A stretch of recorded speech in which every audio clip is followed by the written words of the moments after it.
अस्सलाम वालेकुम। Pillars of knowledge में आप सबका खैर मकदम है। आज मैं आपको अपने प्यारे दीन इस्लाम के बारे में बताऊंगी। इसका आगाज़ कैसे शुरू हुआ, सब कुछ बताऊंगी मैं आपको तफसील से।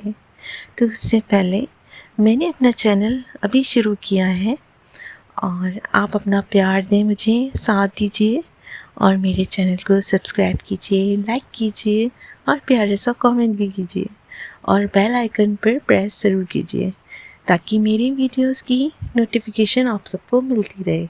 तो शुरू करते हैं इस्लाम से पहले का अरब। अरब के लोग आमतौर से कबीलों की आज़ाद ज़िंदगी गुजारते थे।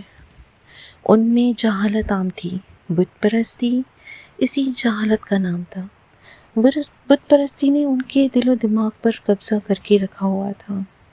दुनिया की हर चीज़ को, चाहे वह फ़ायदा देने वाली हो या नुकसान पहुंचाने वाली, उनके लिए माबूद बनी हुई थी। इस तरह पेड़, चाँद, सूरज, पहाड़, दरिया सभी की पूजा आम हो गई थी। अरबों ने फरिश्तों, रूहों और गैर महसूस ताकतों के बुत बनाने के अलावा अपने बुजुर्गों के भी बुत बना रखे थे जिनकी वह पूजा करते थे। अपनी इस बुत परस्ती के बावजूद अरब बहरहाल इन बुतों को तो असल माबूद मानते ही थे, बल्कि उनका एतकाद था कि उन बुजुर्गों की रूहानी ताकतों को, जिनके ये बुत यादगार के तौर पर बनाए गए हैं, दुनिया में कुछ इस तरह के अख्तियार हासिल हैं उन बुतों को कि वो हमारी हर ज़रूरत, मुराद और दरख्वास्त की सिफारिश खुदा के यहाँ कर सकते हैं। और मरने के बाद की ज़िंदगी के बारे में इनका ख्याल ये था कि उनकी रूहानी ताकतें खुदा से उनके गुनाहों को माफ़ कराएंगी। मज़हब की बिगाड़ और अकीदों की ख़राबी के साथ साथ आपस की लड़ाई उनके यहाँ आम बात थी। मामूली बातों पर लड़ाई ठन जाती और फिर उसका सिलसिला पीढ़ियों दर पीढ़ी चलता रहता। जुआ खेलना, शराब पीना इतना आम था कि शायद कोई कौम इस मामले में उनका मुकाबला कर सकती। शराब को तारीफ और उसके ताल्लुक के होने वाली बदकारियों के ज़िक्र उनकी शायरी भरी पड़ी हुई थी। इसके अलावा सूद का चलन आम था। लूट मार, चोरी, बेमुरवती, खून खराबा और जिनाकारी और गंदे काम इतने बढ़ गए थे कि बस वह अपनी लड़कियों को जिंदा ही कब्रों में गाड़ दिया करते थे। बेशर्मी और बेहयाई का ये हाल था कि मर्द और औरतें बहुत गलत काम किया करते थे। दुनिया के हालात बहुत ख़राब थे। इस्लाम से पहले अरब ही क्यों, पूरी दुनिया इन बुराइयों का शिकार बनी पड़ी थी। ईरान और रूस उस वक्त की सबसे बड़ी ताकतें थीं। रूस में ईसाई धर्म के मानने वाले ज़्यादा थे, लेकिन अकीदे के लिहाज से वे अपने असल मज़हब से बहुत दूर जा चुके थे।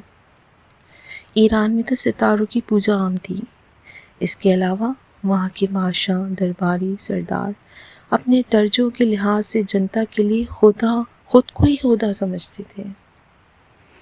खुद को वो अपना खुदा ही समझ के लोगों को बहुत ख़राब फील कराते थे। ये बुरे हालात थे उस वक्त। गर्ज़ के ये कि पूरी दुनिया इसी तरह बिगाड़ का शिकार बनी हुई थी। जब हालात ऐसे हों तो पूरी दुनिया में सुधार लाने के लिए ऐसे पैगंबर को भेजा जाना ज़रूरी था जो रहती दुनिया तक के लिए पूरी दुनिया को हिदायत का रास्ता बताता। दुनिया के नक्शे पर नज़र डालिए तो अरब ऐसी जगह है जिसे एशिया, यूरोप और अफ्रीका का संगम कहा जा सकता है। अरब पूरी दुनिया को खुश्की, तौर और तरी दोनों रास्तों से अपने दाएं और बाएं हाथ से मिलाकर एक कर रहा है। इसलिए अगर तमाम दुनिया की हिदायत के लिए एक मरकज़ कायम करना हो और उसके लिए हम जगह चुनना चाहें तो अरब का ही चुनाव सबसे ज़्यादा मुनासिब होगा। अल्लाह ने इसीलिए पैगंबर इस्लाम सल्लल्लाहु अलैहि वसल्लम को अरब में पैदा किया और उनको عربوں کے ساتھ ساتھ پوری دنیا کی ہدایت کا کام سپرد کیا۔ حضرت محمد صلی اللہ علیہ وسلم نبیوں کے سلسلے کی آخری کڑی ہیں۔ تو آج میں اس بیان کو یہیں ختم کرتی ہوں، اور انشاءاللہ اس کو آگے کنٹینیو کروں گی۔